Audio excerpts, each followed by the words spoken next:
Queridos alumnos, queridas alumnas, ¿cómo están? Dios les bendiga, muy buena tarde. Me agrada mucho volver a saludarles, desearles una hermosa bendición a todos ustedes y también, bueno, agradecer a Dios que nos permite volver a reunirnos para tener nuestra clase de Ministerio Educativo. Y bueno, seguimos en esta clase, vamos a terminar lo que es el subtema que lleva por título, la unidad temática que lleva por título Los métodos hacen la diferencia.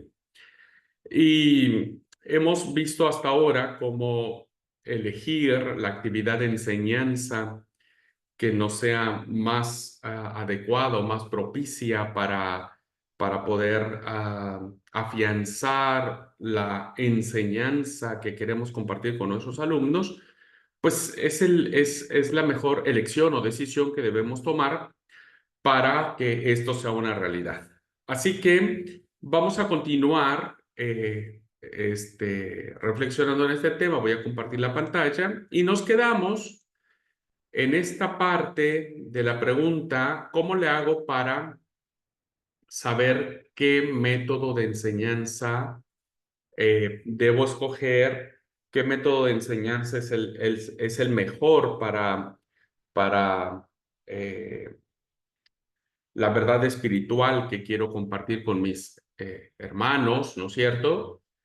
Y entonces vamos a comentar cuatro criterios generalizados, globalizados, que podríamos nosotros tomar en cuenta al momento de querer saber qué método escoger, ¿verdad?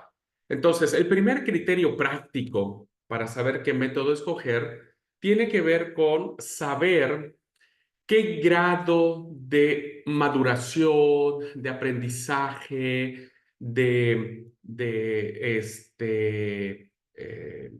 tiempo, en fin, mire, cuando nosotros nos referimos a las realidades espirituales, que es algo que no tomamos en cuenta muchas veces los que nos dedicamos a la predicación, los que nos dedicamos a la enseñanza bíblica, nunca tomamos en cuenta que nuestro auditorio está compuesto de manera heterogénea, es decir, tenemos hermanos o hermanas, jóvenes, adolescentes, que son más maduros en la fe que otros hermanos, ¿verdad? Hay hermanos que necesitan ya que nuestras enseñanzas puedan ser quizá más profundas, quizá más estudiadas, quizás más arraigadas en cuanto al conocimiento, y hay hermanos que no, ¿verdad? Hay hermanos que hay todavía que explicarle decimos en México, de explicarles con manzanitas de qué se trata la salvación, la gracia, el amor, pero hay hermanos que no.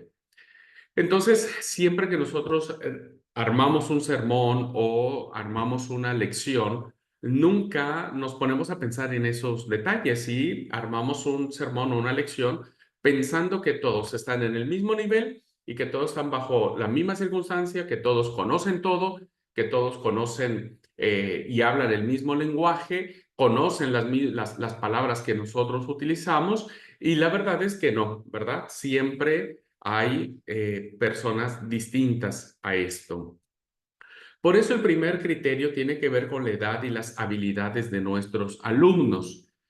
De acuerdo a su edad, y déjenme decirle aquí que no solamente quiero decirles que podemos considerar la edad biológica, ¿verdad? Porque evidentemente un niño de 10 años no va a aprender de la misma manera que el joven de 25, o el adolescente de 12 años, pues tampoco va a aprender de la misma manera para un adulto de 60 años, por ejemplo. Entonces, tenemos que analizar cuál es el nivel generalizado de nuestros oyentes para saber qué método utilizar. Pero decía que no solamente tenemos que fijarnos en lo que tiene que ver con la edad biológica, sino también con la edad espiritual, que es lo que le decía, ¿verdad? La edad espiritual, según el Evangelio de Juan, si nosotros hacemos una lectura del Evangelio de Juan, esta nos dice que hay también tres niveles: niños, jóvenes y maduros o adultos, pero evidentemente en su parte o en su concepto espiritual. Entonces, de acuerdo a la edad, sea biológica o espiritual, es la manera que habremos de elegir el método. No elijo un método para adultos si lo quiere aplicar para trabajar con niños o viceversa. A ver, lo planteo en el momento en que usted quiera dar una lección a cualquier persona, pero quiero hacer esta distinción muy puntual, ¿verdad? Depende el método si es para un maduro espiritualmente, alguien que ya tiene muchos años, que tiene muchos cursos, ha asistido a muchas conferencias, es decir, que su nivel es más elevado, entonces hay que elevar el nivel y el método de enseñanza para esa persona. Pero no lo podemos aplicar un nivel ya más, incluso hasta académico, ¿verdad? Si nuestro oyente es un recién convertido, por ejemplo, ¿no? Que no sabe absolutamente nada, que nunca ha tenido una Biblia, que no sabe dónde están los libros de la Biblia y que usted ya quiera hablar acerca de el profetismo, por ejemplo, cuando él ni siquiera sabe qué pasa con los profetas. Por eso, este criterio hace la pregunta: ¿quiénes son mis alumnos? De la respuesta, vamos a saber qué método utilizar. Los métodos tienen que estar al nivel del estudiante. Entonces, si usted tiene un grupo pequeño, un grupo discipulado, un grupo de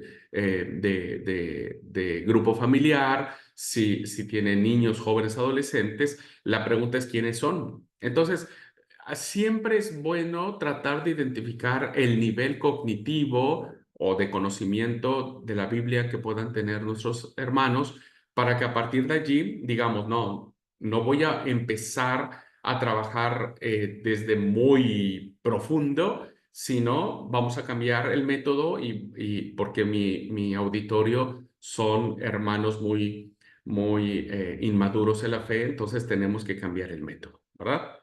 Por eso, de la respuesta sabremos qué método utilizar y los métodos tienen que siempre estar al nivel de quienes están escuchándonos. Es muy importante entonces este primer criterio para poder elegir sabiamente el método que vamos a llevar a cabo. ¿Ok?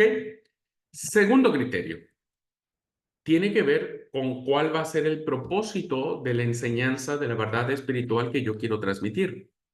Si nosotros no tenemos un propósito claro, queridos hermanos y hermanas, pues entonces vamos a hablar de cualquier cosa y nos iremos por las ramas y abordaremos un montón de temas, no se entenderá ninguno, ¿verdad? Es como cuando veíamos en la clase de predicación, a veces hay predicadores que nos dan 15 textos bíblicos, ¿no? Y ninguno nos explican. Entonces, no hay como un objetivo, ¿verdad? No hay como un propósito de decir, este tema lo traigo por esto. Esta lección para los niños va a tener este fin, este propósito. Si no tenemos claro el propósito, entonces, queridos hermanos, pues cualquier método va a estar bien, pero la enseñanza no va a ser la efectiva. En este criterio, la pregunta que habremos de contestar, primer criterio es quiénes son mis alumnos. La segunda pregunta de este criterio es, ¿cuál es el propósito que quiero alcanzar? ¿Qué quiero que mis alumnos aprendan? Si no tenemos claro eso, ¿verdad? Es como si yo estuviera dando una clase hoy y yo no supiera cuál es el propósito. Para mí, mi propósito en esta clase es que ustedes visualicen, entiendan, comprendan, se familiaricen con la palabra método, con la actividad de enseñanza que nosotros queremos hacer. Entonces, cuando uno sabe cuál es el propósito, uno enfila, uno dirige sus baterías hacia ese concepto. Es importante que usted sepa cuál es la meta de su enseñanza, hacia dónde los quiere dirigir. Si su meta de enseñanza es que sus alumnos desarrollen nuevas habilidades para hacer manualidades, y si elige darles una plática para resaltar los beneficios que trae hacer manualidades, entonces no estará eligiendo bien el método. ¿Por qué? Por la sencilla razón de que no les va a ayudar a desarrollar sus habilidades. Más bien, si nosotros queremos hacer que alguien desarrolle sus habilidades, hagamos un taller donde ellos mismos desarrollen su manualidad. Este es un ejemplo muy claro, ¿verdad?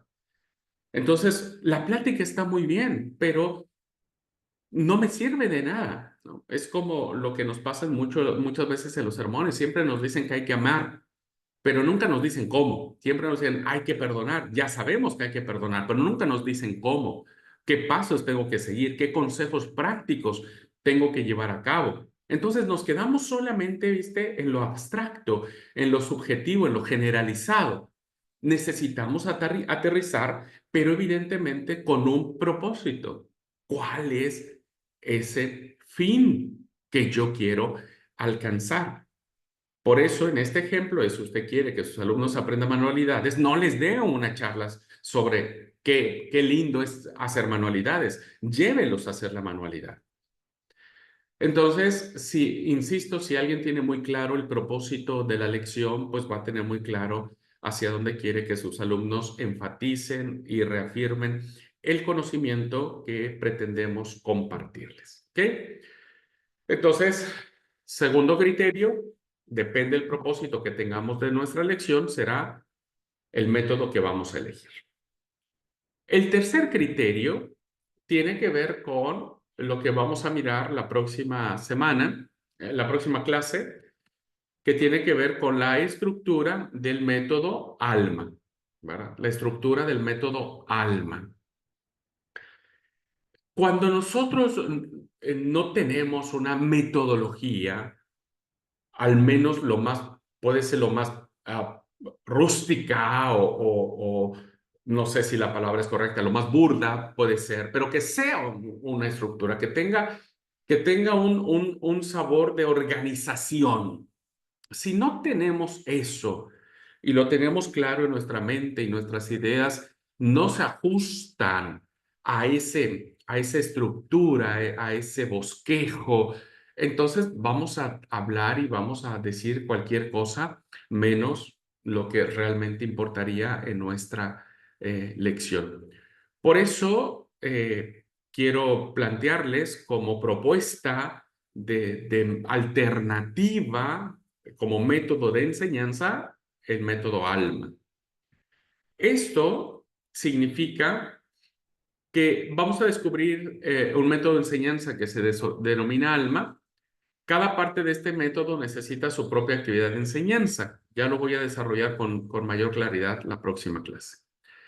La pregunta que se contesta aquí es, ¿en qué parte de la lección se usará este método? Porque, a ver, recuerden, la primera pregunta que se contesta es, ¿quiénes son mis alumnos? ¿Quiénes son? Hay que conocer el nivel. Segunda pregunta, ¿cuál es el propósito que yo tengo para impartirles esta verdad espiritual? Tercer pregunta, yo armo toda una lección o un sermón o ya hay estructurada una clase, por ejemplo, ¿verdad? Pero usted tiene que reafirmar en cada punto de la estructura, del bosquejo, de lo que usted ha organizado, tiene que elegir un método. ¿Dónde usted va a colocar, por ejemplo, la lluvia de ideas? ¿En qué parte de su enseñanza va a colocar, por ejemplo, una competencia, digamos, algo así, ¿no? ¿En qué parte? Si nosotros organizamos una lección, por ejemplo, miren, supongamos que nosotros le estamos dando una clase a los adolescentes y les estamos enseñando la importancia de conocer la Biblia, ¿no? Ese es mi propósito, que ellos conozcan lo más que se pueda la Biblia. Y entonces, en mi clase voy a desarrollar un concepto teórico que va a ser, por ejemplo, decirles a ellos cuáles son los libros del Antiguo Testamento y los libros del Nuevo Testamento, ¿verdad? Entonces, yo tengo que elegir qué método voy a utilizar para enseñarles a ellos ese objetivo de mi enseñanza. Entonces, puedo usar una pizarra, por ejemplo, ¿no? O puedo traer un afiche o cartulina, como le dicen en otros lados, pegarla en alguna parte y empezar a escribir, ¿verdad? Miren, esto es el Pentateuco, Génesis, Éxodo. Usted está eligiendo un método de enseñanza que está cumpliendo su objetivo, enseñarles la Biblia.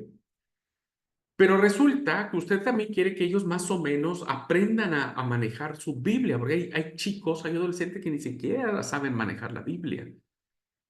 Y entonces en la estructura que usted haga, ¿verdad? Va a poner, por ejemplo, un no yo le decía en clases anteriores lo que se conoce como un esgrima bíblico. Vamos a hacer competencias, a ver, dos equipos, ¿no? O por separado, individualmente. Yo voy a dar una cita, ustedes cierren su Biblia, les doy una cita y cuando acaba de decir la cita, ustedes busquen el primero que le encuentre y lea el texto, gana un punto. Entonces, con ese método que yo estoy llevando a cabo en algún momento de la estructura de mi enseñanza, me va a reforzar el objetivo, el propósito de la lección que yo les quiero compartir. ¿Ok? Entonces, por eso la pregunta es, usted tiene toda una lección, usted va a desarrollar una clase, va a desarrollar un sermón, pero usted necesita saber en qué momento platicar esa historia, en qué momento llevar a cabo esta competencia para reforzar. Porque fíjense, si yo pusiera el esgrima bíblico al principio solo como una actividad desestructurada, pues va a ser eso, ¿no? Como para romper el hielo, pero no estaría yo tomando esa actividad como algo valiosísimo para la enseñanza que quiero compartir. Entonces, el método ALMA consta de 4 elementos. Los voy a decir de muy rápido, hermanos, porque eso lo vamos a ver ya con detenimiento. La A de ALMA es el anzuelo. Anzuelo. El anzuelo es la forma en que vamos a descubrir la verdad bíblica, la manera en que vamos a guiar a nuestros alumnos para que miren esa verdad bíblica y la forma en que habrán de aplicarlo a su vida y deberá acompañarse de su propia actividad. El anzuelo tiene que tener su propio método de aprendizaje. Los métodos que se usan en anzuelo deben motivar el interés del estudiante. Con frecuencia esos métodos enfocan la esfera afectiva y evocan una reacción inicial en el estudiante, ¿no? Despertar su interés, sus sentimientos, siempre es bueno hacerlo. Contar una historia emocionante puede motivar que las emociones del estudiante se abran a la verdad que se presentará en clase. Bueno, el anzuelo básicamente es tratar de captar la atención que pueden tener nuestros estudiantes en función de el objetivo o el propósito que yo quiero tener con ellos en la enseñanza de la verdad espiritual. ¿Okay? La otra parte del método ALMA es libro, ¿verdad? La L de ALMA es libro. Bueno, la sección libro tiende a llegar a la esfera cognitiva. Por lo tanto, los métodos cognitivos funcionan bien. Insisto, queden tranquilos porque a partir ya de la siguiente clase vamos a trabajar mucho sobre eso, incluso vamos a estructurar el trabajo final que ustedes tienen que presentar tiene que ser una lección, ¿verdad? Basado en este método ALMA. Debe tener anzuelo, libro. La M es mirar, mirar. La sección mirar se creó para motivar al estudiante a pensar de nuevo desde el nivel cognitivo al nivel afectivo, es decir, cómo hacer que baje de la mente al corazón, cómo hacer que pase desde que solo quede como una idea a que pase a un desafío para que se lleve a cabo en su vida cristiana, ¿verdad? Entonces, es muy interesante la sección mirar y tenemos que saber qué método vamos a aplicar aquí para desarrollar esta sección. Y finalmente, la sección apropiar, ¿verdad?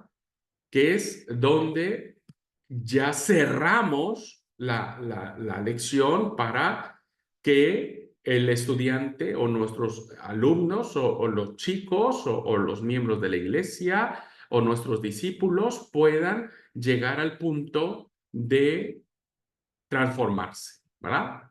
Apropiar ese conocimiento para que de ahí puedan ellos transformarse. Bueno, voy a dejar esto acá porque, insisto, solamente es la introducción de lo que será el método ALMA. Recuerden, ALMA es anzuelo, libro, mirar y apropiar, ¿verdad? Es un acróstico que conlleva estas cuatro grandes secciones de toda lección.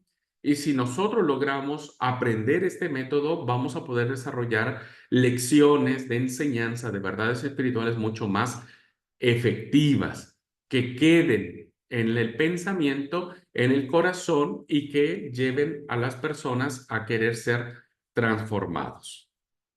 Así que el tercer criterio es tener una estructura. Si tenemos un bosquejo, una estructura, entonces vamos a poder ser más efectiva nuestra enseñanza. Y el último criterio, ¿verdad? Recuerden, ¿qué preguntas contestamos en estos criterios? ¿Quiénes son mis alumnos? ¿Cuál es el propósito de mi lección? ¿Y en qué parte de esta lección se va a usar tal o cual método? Y el cuarto criterio tiene que ver con los recursos. Necesitamos trabajar con los recursos, hermanos. Y entre más recursos trabajemos, yo siempre digo que los que tienen creatividad saben echar mano de cualquier cosa y lo transforman en un recurso de enseñanza. Este último criterio responde a la pregunta, ¿qué recursos voy a necesitar? Los recursos son fundamentales para transmitir la enseñanza. Entre más creativos sean estos recursos, más será su efectividad. Necesitamos saber qué recursos, recursos humanos, recursos financieros, recursos sociales, recursos afectivos, recursos materiales. ¿Qué recursos, no? Desde, por ejemplo, si yo quiero pasar una película, por ejemplo, un corto, un video corto de una película de mi enseñanza, yo tengo que saber para qué quiero ese corto de la película, ¿no es cierto? Como método de enseñanza. Pero es un recurso audiovisual, por ejemplo, ¿no? Pero tenemos que aprender a trabajar sobre ello. Los recursos que emplee y los que se allegue deberán ser compatibles con la enseñanza que usted quiera dar. Es decir, no va usted a poner una película, no sé, de Star Wars, por ejemplo, ¿no? Para una clase de los adolescentes porque quiere hablar sobre el libro de los jueces. Me parece que no. Tenemos que saber qué recurso, si ese recurso es compatible, si me va a servir o no. Nada debe ser dispar, debe ser contradictorio. Todo debe estar en armonía, tanto para el tipo de alumnos que tenemos, como la meta que tenemos de la enseñanza, como el método ALMA, debe ser coronado con los materiales adecuados para impartir la lección. Entonces, si solamente usted y yo nos valemos ¿cómo se llama? De la palabra. Y si no sabemos usar bien la palabra, finalmente, ¿no? Este recurso de la boca que sale, pues vamos a terminar aburriendo a nuestros estudiantes. Por eso, cuando un predicador solo habla, el mismo tono de voz, la misma forma, siempre el mismo concepto, siempre la iglesia tiene muchos años y él sigue hablando de cosas básicas, de la fe, del amor, tiene que ir más profundo, entonces va a terminar durmiendo a la gente porque no está usando el recurso correcto. Hay hermanos o expositores o demás, ¿no? Que tienen una chispa en la voz, que tienen una forma que te tienen así, ¿viste? Que sientes que ni el tiempo pasa, que dices, "Che, ya pasó una hora, sí, ya pasó". Tiene una habilidad, ¿viste? Una habilidad para manejar las cosas y plantea esto y plantea el otro y grita y baja la voz y demás. Bueno, eso está bueno, es un recurso que está sabiendo utilizar, pero si nosotros no lo tenemos, entonces tenemos que auxiliarnos de otros, un recurso audiovisual, hacer una diapositiva, una imagen. Las imágenes hablan muchísimo. Hoy somos una sociedad imaginativa, ¿verdad? Y por lo tanto, las imágenes hablan más que 1000 palabras, no tanta letra como yo les traigo aquí en la clase. Se dan cuenta que mi método de enseñanza es más cognitiva, pero evidentemente uno puede hacer una diapositiva, puede pasar unas fotografías, Cuando arma uno un taller, ¿no es cierto? Bueno, los recursos son fundamentales. No necesitamos muchas cosas, ¿no? Pero sí tenemos que saber cuál es el material adecuado para impartir la lección. Les ponía el ejemplo en la última experiencia que tuve en el encuentro distrital de varones, de hombres que tuvimos aquí, que yo fui el expositor. Pues siempre a uno le surgen estas preguntas, ¿no? ¿Quiénes son mis oyentes? ¿Qué propósito yo voy a tener para la charla? ¿Qué organización, qué bosquejo tengo que seguir para que tenga una línea de pensamiento? ¿Y qué recursos voy a utilizar? Así que bueno, eché mano de algunos recursos, ¿no? Que tenían que ver con una presentación en PowerPoint que hice, pero solamente puse un enunciado y puse una imagen, ¿verdad? Yo no quería que ellos leyeran tanto porque a veces hay tantas letras en las diapositivas que uno termina aburriéndose o no leyendo todo. Entonces, estábamos teniendo eso, luego les dije conseguí unas piedras grandes para hacer un tipo altar. eh, Siempre hay que darse idea, ¿no? No, yo siempre digo, no, tampoco necesitamos tanta plata, es solamente echar a andar un poco la creatividad, ¿ok? Entonces, los recursos son fundamentales, pero ustedes los tienen que elaborar, ¿no? Los tienen que elaborar. Y entre más recursos usted eche mano, pues más va a estar pendiente la imagen, ¿no? Yo recuerdo que hace como 15, 20 días más o menos, una hermana de la iglesia predicó, y fíjense cómo me acuerdo de su predicación, porque ella utilizó un método, ella es maestra de grado de niños, y ella nos habló sobre la historia de José, ¿no? Lo recuerdo muy bien. Y lo recuerdo, no recuerdo mucho qué es lo que dijo, además, si tengo una idea de lo que quería decir, pero recuerdo que ella hizo una cajita, una caja de zapatos, ¿verdad? Y la forró y en cada cara de la caja, ¿no? En cada cara puso un dibujo, buscó por ahí, recortó, pintó, lo pegó.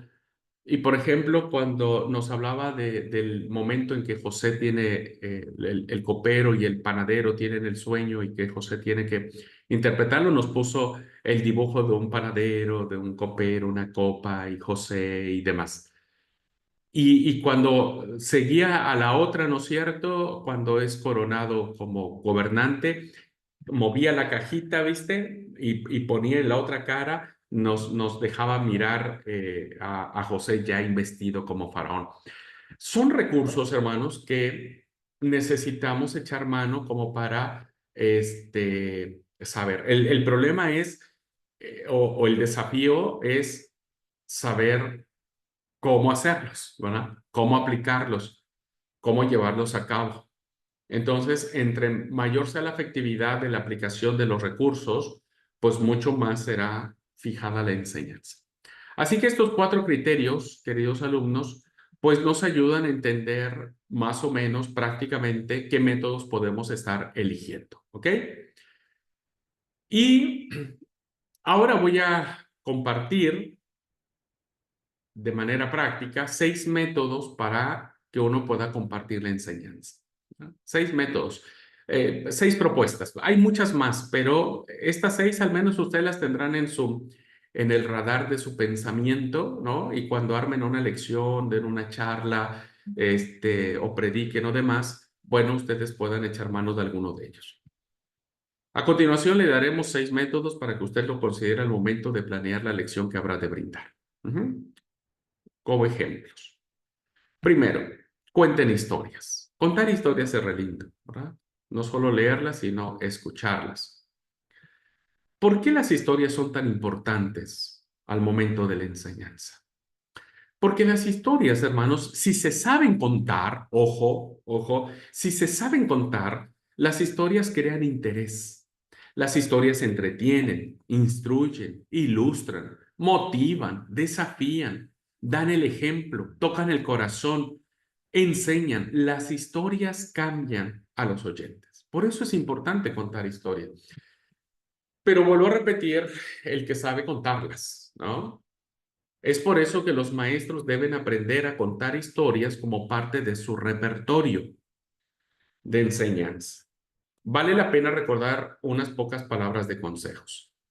Aquí hay una breve lista de sugerencias para que cuenten historias. Esta lista está ajustada, la que voy a presentar a continuación, primordialmente para los que usan historias que ilustran la lección, no para los maestros de niños que usan una historia como una lección. Es más bien, es para quienes usan una historia como recurso de una lección, de un sermón, de una clase, y no al revés. Hay gente que usa una historia para predicar sobre esa historia. Debemos contar historias. Jesús contaba historias, que era la forma más maravillosa que él tenía de captar la atención, que tenía de atraer a sus oyentes respecto de la enseñanza, ¿verdad? Contar historias. Algunos consejos prácticos para aprender a contar historias. Evite contar una historia sin haberla practicado. Usted, si va a contar una historia, tiene que contársela antes a alguien, tiene que contarse a su esposo, che, te voy a contar una historia. Y si usted ve la reacción de la otra persona como diciendo, ¿y qué me quisiste decir? Bueno, usted va a tener oportunidad de ir haciendo las modificaciones que crea pertinentes para que su historia sea impactante. Entonces, practíquela, practique los cambios de voz, practique todo lo que usted quiera decir en la historia. No analice la historia, porque la historia no es para analizarla. Deje que la historia hable por sí sola. Cuando hay historias muy buenas, solamente hay que dejar que éstas hablen por sí solas. No haga un sermón de la historia. La historia, recuerde, no es el sermón, es un apoyo del sermón. Las historias van a ayudar a realzar o resaltar la intención del sermón. No los sermones van a terminar exaltando la historia. Lo que queremos que la iglesia, los chicos, no se lleven en la mente solo la historia, sino el sermón. Manténgala vívida, use palabras que pinten cuadros mentales, hay que ser creativos, tiene que uno tener pasión, sentir las emociones, la gesticulación, el cuerpo, las manos, todo tiene que estar en consonancia, ¿verdad? Esto es muy importante porque de esa forma hará que la historia no sea una historia de papel y lápiz, sino sea una historia que tenga cierta vida. ¿Verdad? Entonces hay que meterle ficha un poco. Asegúrese de que sean apropiadas, lo que todo, ¿verdad? No cuente una historia acerca de la fe cuando su sermón tiene que ver con, este, no sé, la ley de la alimentación, por ejemplo. ¿Mm? Que sea apropiada la historia. Los grupos de edad y el contexto también son consideraciones importantes. Si usted está dando una charla en un contexto rural, por ejemplo, bueno, use palabras del campo, de la chacra, ¿no? Pero no haga lo mismo si usted hace una historia en la ciudad, en las grandes ciudades. Ahí tiene que usar otro tipo de palabras. Entonces, asegúrese siempre que sean apropiadas y vea el contexto que hay a su alrededor. Visualice la historia. No se la memorice, porque a veces cuando alguien se memoriza algo y la quiere decir y se le olvida algo, ya perdió el ritmo, perdió el sabor, ¿no? Véala, trate de mirar todo el cuadro, imagínesela, vea la historia con sus propios ojos de mente. Entonces, al momento de que usted la vea y la apropie, aunque se le olvide algunas cosas, usted va a darle la fuerza y la impronta necesaria. Considere el nivel de vocabulario de los estudiantes, ya lo dije, no podemos, si estamos en un nivel donde la mayoría, por ejemplo, solo tiene el primario, pues no vamos a usar palabras en griego, en arameo, en hebreo y demás, ¿no? Considere siempre que las palabras que usted elija sean las que su público entienda. Cuídese de los asuntos sin importancia. Los asuntos sin importancia tienden a confundir. Hay personas que les gusta contar historias, pero ay, te cuentan cada cosa, ¿verdad?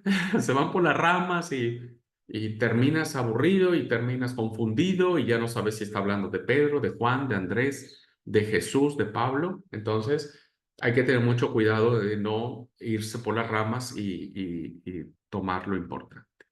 Evite los detalles, los excesos de detalles también tienden a confundir no se trata tampoco de ser tan concreto, pero vaya y cuente el meollo del asunto, de la historia.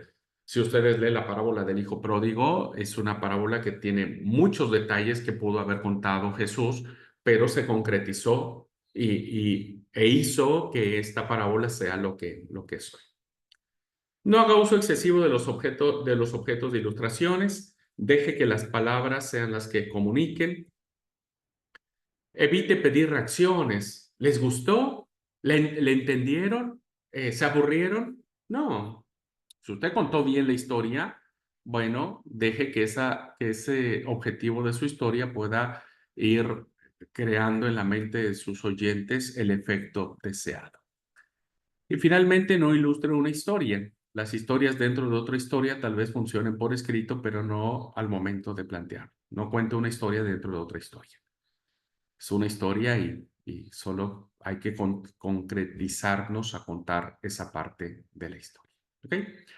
Entonces, son algunos ejemplos, son algunas eh, observaciones, detalles que usted puede tomar muy, muy en cuenta y empezar a practicar y empezar a visualizar y de verdad sería lindo que pudiéramos todos aprender a contar historias. Entonces, es un muy buen método, contar historias.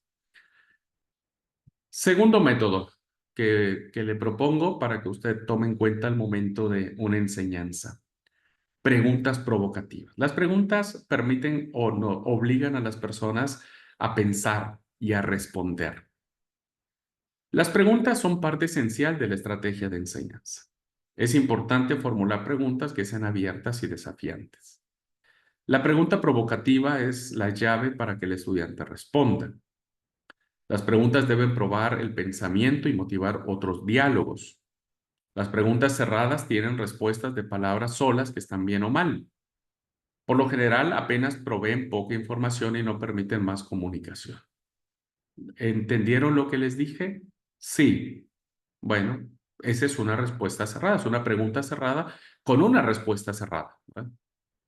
Pero si yo les preguntara ahora y les dijera, ¿podrían ustedes explicarme en qué consiste eh, el método ALMA? ¿Cuáles son los, eh, los nombres que tiene ese acróstico? Entonces yo provoco a una respuesta mayor, ¿verdad? No solamente sí, no, bien, mal. Las preguntas abiertas fomentan la participación del estudiante. ¿Qué piensan de la historia, ¿no? De lo que está pasando hoy, por ejemplo, en Argentina, que tenemos 15 días donde todos los noticieros, perdón, de la Argentina están enfrascados día y noche, literalmente día y noche, cubriendo la noticia de un chiquito de 5 años que se perdió y han magnificado la historia y la han utilizado para todo. ¿Qué piensan? ¿Está bien que los noticieros abarquen ese tipo de noticias? ¿Está bien que los noticieros dediquen las 24 horas del día a hablar sobre esta situación? Es una pregunta provocativa, ¿no es cierto? Porque si ustedes están en un grupo, que no es ahora el caso, porque cuando ustedes están de manera presencial y ven a la gente, habrá gente que esté a favor, habrá gente que esté en contra, por ejemplo, ¿no? O pueden hacer unas preguntas, ¿no? Más provocativas. ¿Qué piensan de la semana pasada, que fue la semana del orgullo lésbico gay? ¿Creen que está bien? ¿Qué piensan acerca de lo que Dios podría decir al respecto? ¿Consideran que Dios estaría totalmente dispuesto a castigarlos a ellos como castigó a Sodoma y Gomorra? Son preguntas que depende de la lección, ojo, plantean respuestas abiertas. Entonces, cuando usted haga preguntas, no formule preguntas que las respuestas sean sí, no, más o menos, bien, mal, sino plantee preguntas. La pregunta cerrada que yo siempre hago al final, ¿Alguna pregunta, algún comentario? Esa es una pregunta cerrada. Tan cerrada que cuando ustedes contestan siempre dicen, no, está bien, entendimos. Pero aunque la respuesta es correcta, ¿no es cierto? Si uno plantea otro tipo de preguntas, bueno, uno fomenta la participación de las personas. Así que si usted algún día da un sermón, una clase, algo de enseñanza, trate de formular preguntas que sean lo más acercadas a que los estudiantes participen. ¿Ok? Muy bien. Entonces, este es un segundo método de enseñanza.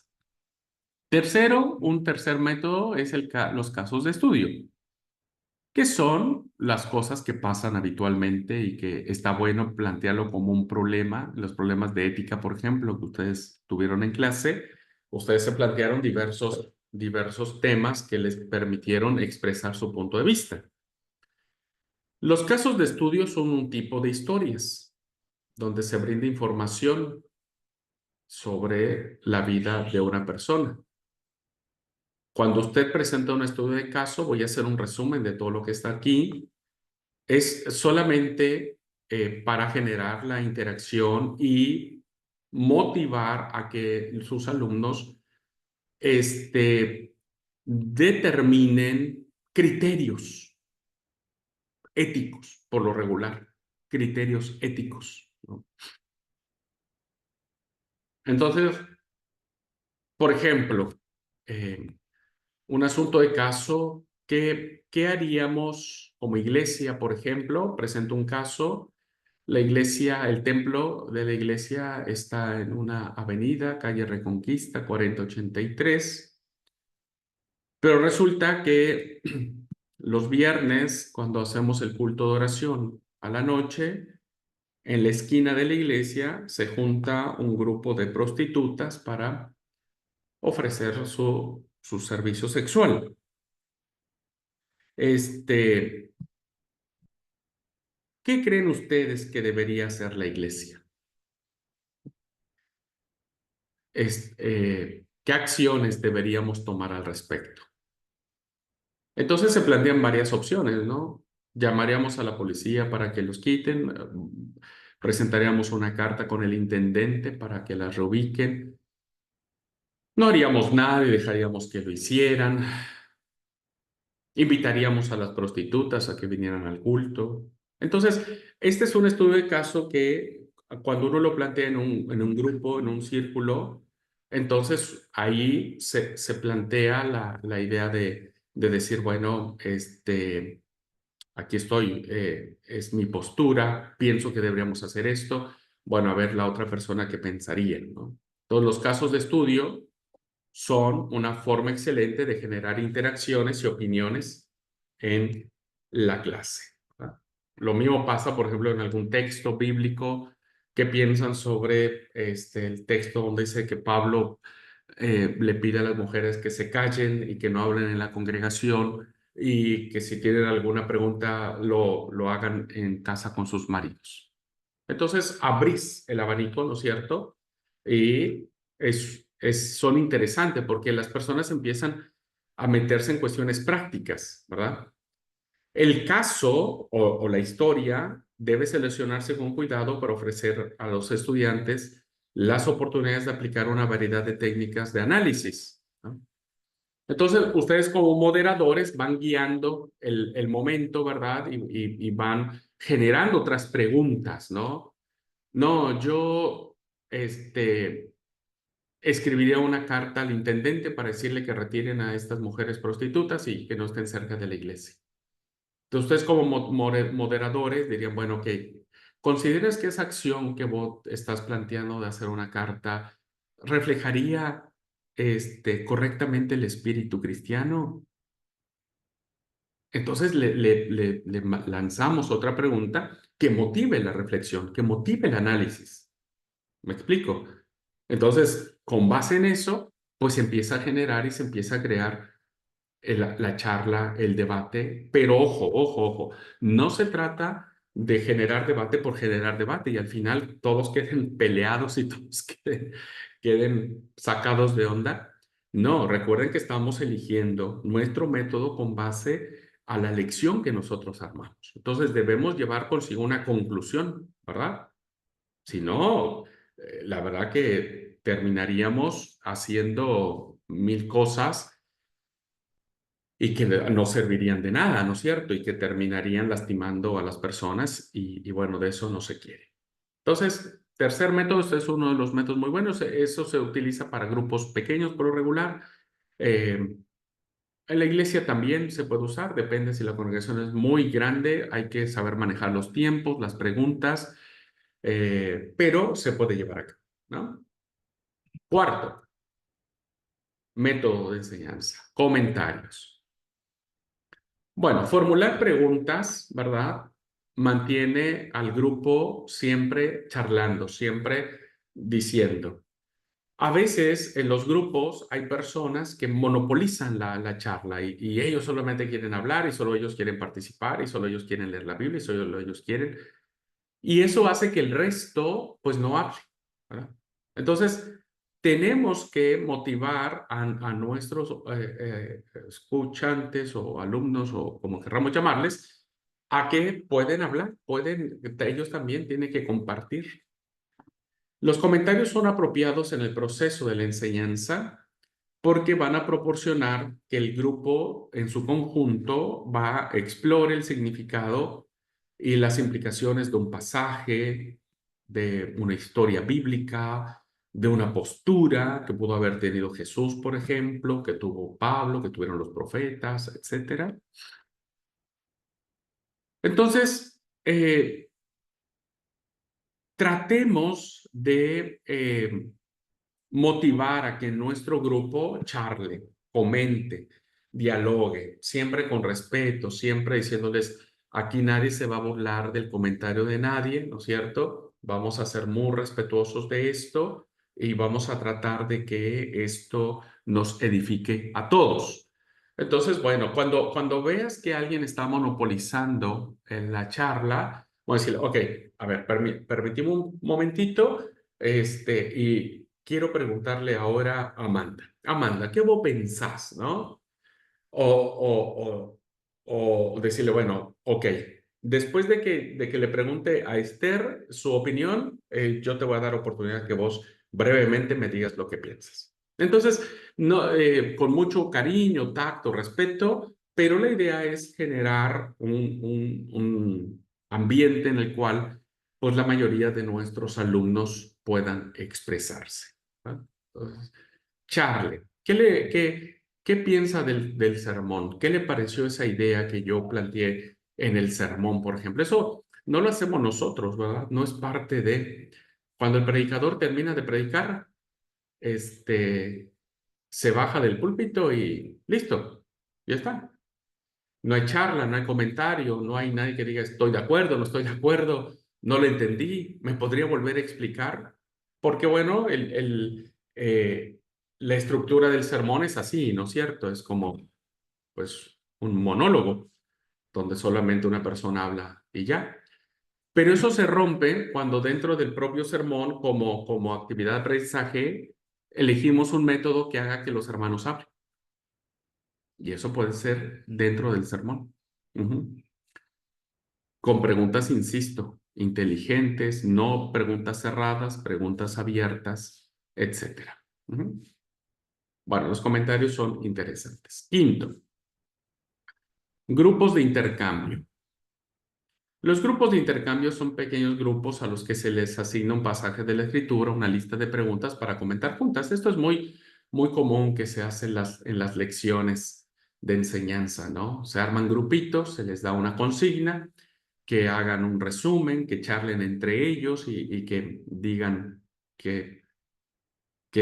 a qué conclusiones llegaron, que alguien tome nota y después escuchar a cada grupo sus conclusiones, escuchar qué pensaron, qué investigaron, qué charlaron. Esto es muy bueno porque evidentemente nos ayuda a generar cierto debate, cierto intercambio de ideas Esto es muy común, por ejemplo, aquí en la iglesia donde pastoreo, hacerlo en mis sermones. La mayoría de los predicadores también hacen, ¿no es cierto? Hacemos este tipo de dinámicas que permiten que los hermanos en ese momento charlen. A veces uno le dice, bueno, tienen 10 minutos para hacer, pero a veces uno tiene que alargar más porque hablan, charlan, platican, se emocionan y hay una linda dinámica. Entonces, eso hace que nosotros sepamos que la gente quiere hablar, ¿verdad? La gente quiere hablar. Entonces, si la gente quiere hablar, pues hay que dejar que hable y hay que darle la oportunidad. Así que haga estos grupos, diga, bueno, vamos a separarnos. Grupo uno les va a tocar esta pregunta. Grupo 2 esta pregunta. Grupo 3 esta pregunta, ¿no? Elijan a alguien que haga un resumen y al final de los 15 minutos que vamos a tener, para que ustedes charlen, bueno, vamos a escuchar a cada uno de los grupos. Entonces, usted como moderador, pues lo único que va a hacer es tratar de ir moderando, porque acuérdese, todo tiene que ir en función del propósito de la lección, ¿no? No es hacer por hacer, tiene que ir con un propósito. Si entendemos el propósito, entonces lo podemos hacer. Y el sexto, bueno, son las conferencias. Esto es algo que a veces se da en algunos círculos, charlas, conferencias, diplomados, etcétera. Pero las conferencias tienen que ver más con alguien que quiere enseñar algo, pero hay que estar bien preparados para dar una conferencia, ¿verdad? Hay que hablar bien, tener una buena dicción, una buena pronunciación, un buen material audiovisual, un muy buen, diríamos, motivo de enseñanza, etcétera. Pero bueno, algún día ustedes darán una conferencia y seguramente tendrán que echar mano de un montón de cosas para que esto sea posible. Muy bien, pues hasta aquí entonces, queridos alumnos, es la clase de que los métodos hacen la diferencia. Hemos visto 4 criterios que nos permiten a nosotros saber qué método vamos a elegir y hemos compartido 6 métodos que podemos echar mano de ellos para hacerlo. Y para cerrar esta clase, quiero ver con ustedes cuáles son los métodos que Jesús utilizó, que esto es muy interesante, ¿verdad? Jesús como maestro perito utiliza métodos interesantes. Jesús fue el modelo consumado de la enseñanza creativa de la Biblia. Los informes de la metodología de enseñanza son impresionantes. Este autor llamado Robert Joseph Schoen enumera 20 ejemplos del uso de los métodos que Jesús echó mano.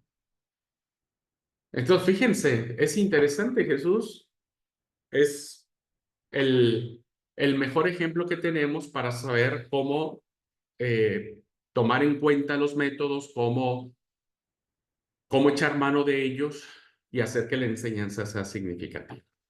Bueno, vamos a ver cuáles son estos métodos según este autor. Lecciones por medio de objetos, ¿verdad? Por medio de objetos. Puntos de contacto, están los pasajes ahí, ¿no? Cuando este, ah, Jesús tiene la charla con sus discípulos, tiene propósitos. Voy a mencionarlos, ustedes por favor lean las citas bíblicas en casa para que ustedes los identifican. Tuvo propósitos, solución de problemas, hubo conversaciones, a Jesús le gustaba charlar mucho. Hubo preguntas, según dicen los evangelios, Jesús formuló más de 100 preguntas con el propósito de provocar que la gente pensara y buscara la verdad. Otro método que usó Jesús fueron las respuestas. Jesús usó las respuestas para llevar a la gente de donde estaba a donde necesitaban estar para desarrollarse espiritualmente. Jesús motivó a la gente a descubrir la verdad. Cuando le pregunta a la samaritana, anda y llama a tu marido. ¿Cuál fue la respuesta de la samaritana? No tengo marido. Y Jesús usa esa respuesta para hacerle notar la realidad marital y espiritual que tenía, ¿no? La mujer. 5 maridos has tenido y los que tienes ahora no es tu marido. Las conversaciones, cuando tuvo la conversación con Nicodemo, el miembro del Sanedrín, es una conversación muy profunda y dice cómo un hombre viejo puede volver a entrar en el seno de su madre y volver a nacer, preguntó Nicodemo, y Jesús dice, sí, el que cree, ¿verdad? Vuelve a nacer. Jesús tuvo conferencias en el famoso Sermón de la Montaña, ¿verdad? Donde Jesús echa mano de estas ilustraciones y a partir de allí establecen sus propios principios de vida espiritual. Parábolas, bueno, eso lo sabemos, Jesús utilizó un montón de parábolas, ¿no? El reino de los cielos es semejante a la perla preciosa, el tesoro escondido, las redes, ¿no? En fin, Jesús citaba las escrituras, ¿no? Él citó extensamente el Antiguo Testamento para enseñar a la gente la verdad de Dios. Otro método, el momento para enseñar, todos los momentos que él tenía o se aprovechaba era para enseñar. Cuando le bajan el paralítico, ¿no es cierto? Los amigos aprovecha para enseñar acerca de que él como Dios puede perdonar los pecados y sanar al paralítico. Usa mucho el contraste. Oíste que fue dicho a los antiguos, pero yo les digo que no hagan, o sea, pensaban, toda la vida pensaron que tenían que hacer tal o cual cosa. Bueno, yo les digo que tienen que ser diferentes. Usa el contraste, usa ejemplos concretos y literales, usa símbolos, ¿verdad? Yo soy el pan de vida que descendió del cielo. El que come mi carne y bebe mi sangre tiene vida eterna y permanece en mí. Usa muchos símbolos. Jesús utiliza grupos grandes, grupos pequeños, le habla a la multitud, le habla a los 70, le habla a los 12, le habla solamente a Pedro, Santiago y Juan, etcétera. Él aprovecha todos los círculos de amigos. Tiene oportunidades de enseñanza individual, ¿no? Como lo dije, lo tuvo con la samaritana, con Nicodemo, este, daba el ejemplo, motivaba, tenía impresión y expresión, por eso era recordado él. Eh, la gente recordaba sus historias por la forma en que él las contaba, ¿no? No era alguien parco, seco, que no se movía ni gesticulaba. Y finalmente el mejor método fue el mismo, ¿verdad? El mismo, como método de enseñanza. Así que es solamente como para un ejemplo, no pretendo explicar ninguno a profundidad de estos detalles.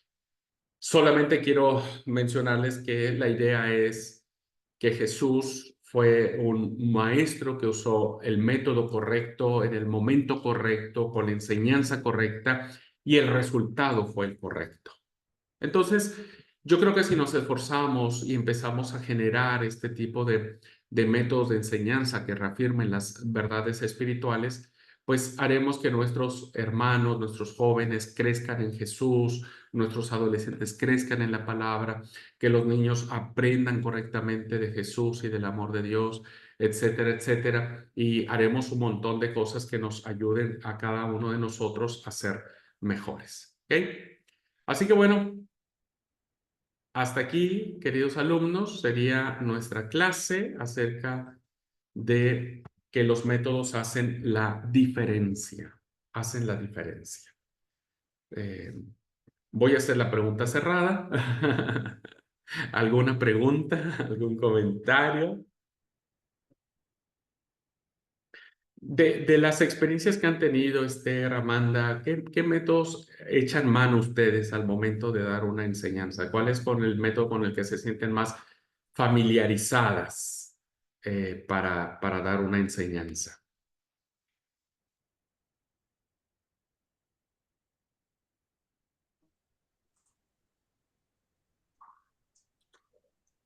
Yo no tengo mucha experiencia de hacer presentaciones, Ajá, pero he hecho algunas en la femenil y yo las califico como medias pobres, pero me estoy animando y me estoy, no sé, entusiasmando eh, con lo que estoy viendo ahora.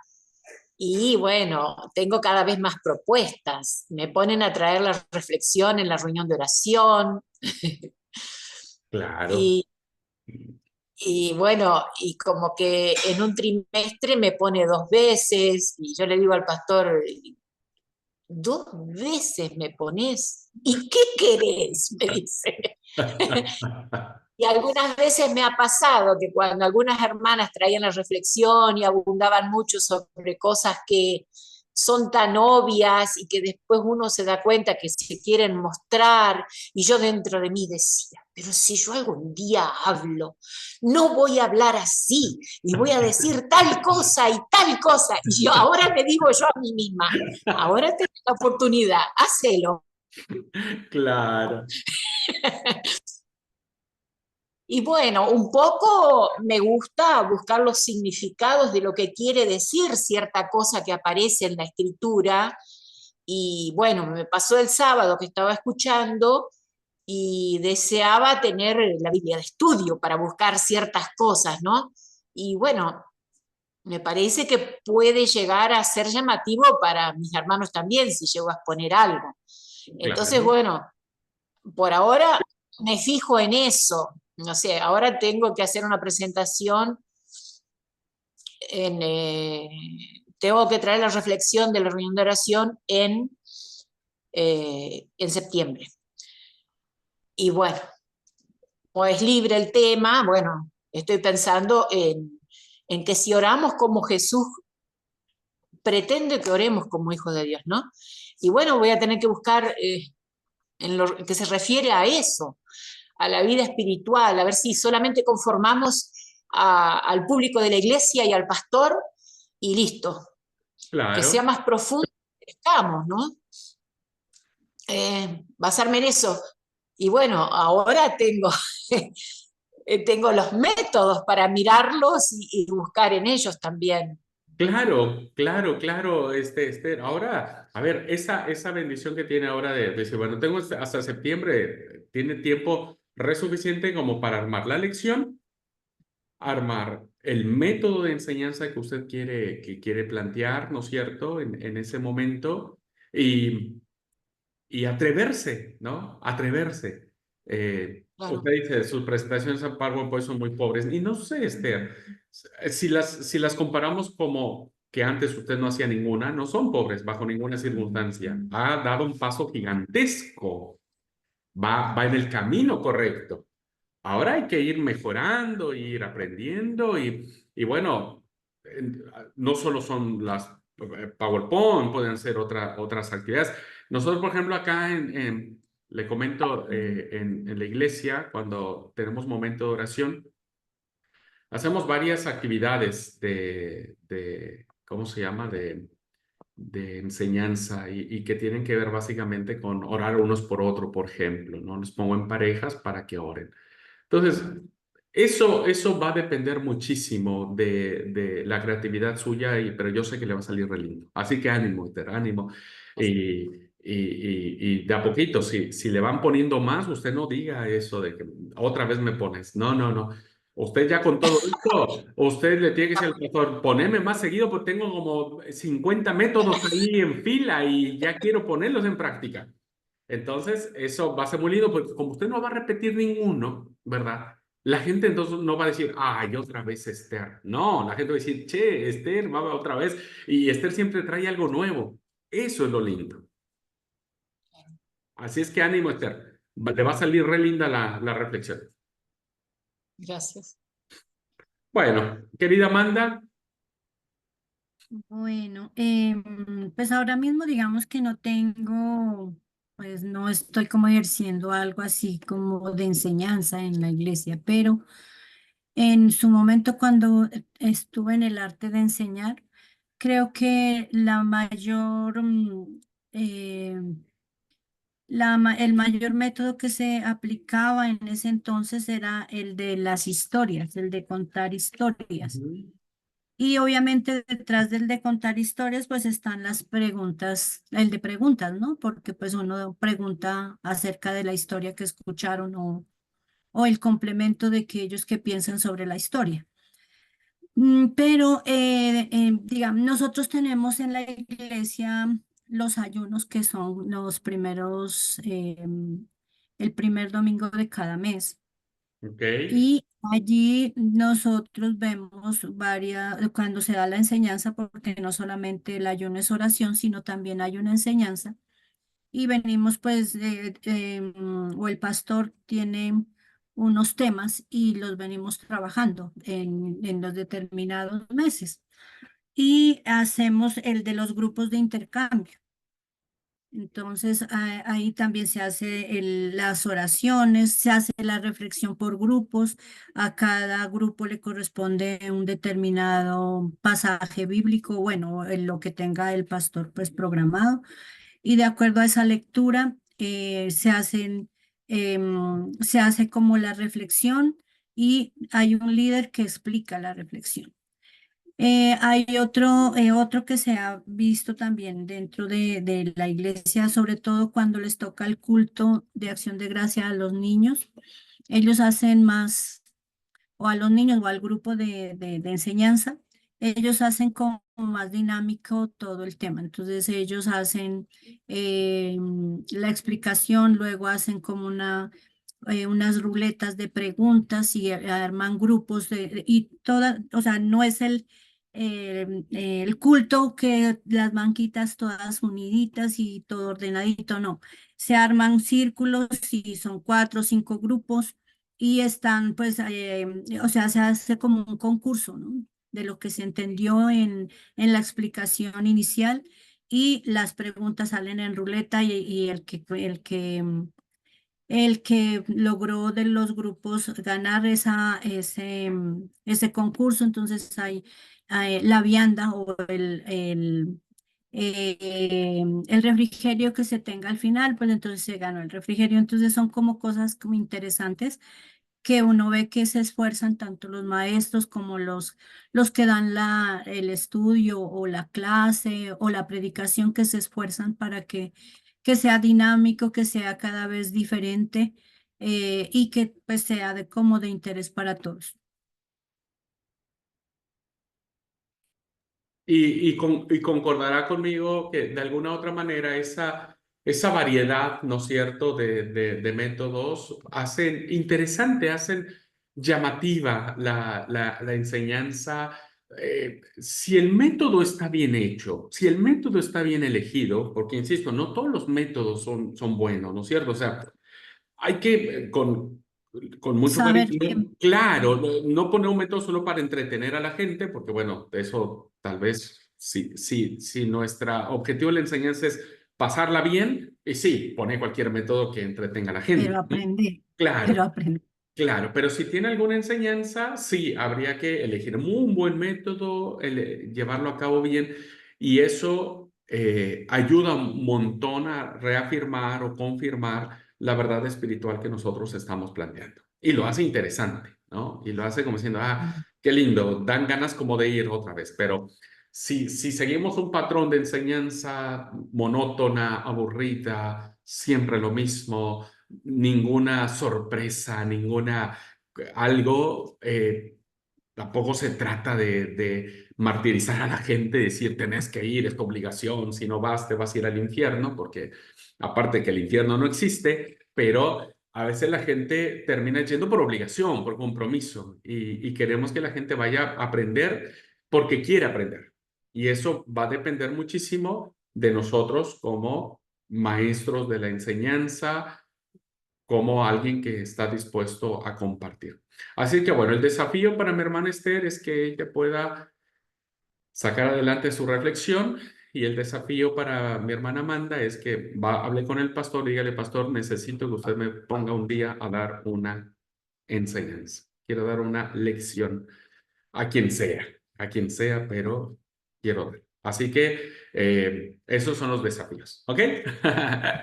Bueno, gente linda, muchas gracias. Nos vemos ¿el día qué?